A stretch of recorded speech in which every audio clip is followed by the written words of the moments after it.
মানে এত প্রীত হয় তিনি যে সব কিছু ক্ষমা করে দেয়। তাই একাদশী ব্রত কত গুরুত্বপূর্ণ আমাদের এখনের জন্য, কারণ আমরা বেশি কিছু করতে পারি না। একটা ব্রতের দ্বারাতে যদি আমরা নরকের হাত থেকে বাঁচতে পারি, অপরাধ ক্ষমাতে পারি, তাহলে এই সহজ কাজের দ্বারাতে আমরা গোবিন্দকে খুশি করতে পারি। খুশি করা যায় তো কথা আমাদের। তাহলে কি কি কাজ করিলে খুশি হয়?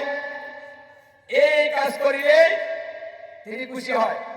এই জন্য একাদশী ব্রত পরিবারের সবাইকে করিতে হয় 8 বছর বয়স থেকে মৃত্যুর আগ পর্যন্ত। এটা সহজ ভজন।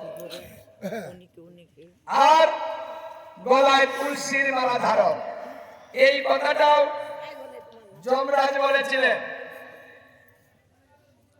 যদি কোনো ব্যক্তি তুলসীর মালা কণ্ঠে ধারণ করে তাহলে সেই ব্যক্তিকে প্রণাম করিবে, তার কাছে যাবি না, বায়ু বেগে যাবি, ওখানে থাকবি না।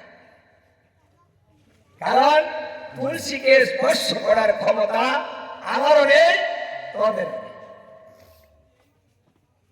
তাহলে যমরাজ স্পর্শ করতে পারবে না, যমদূতে স্পর্শ করতে পারবে না তুলসী মালা ধারণ করলে।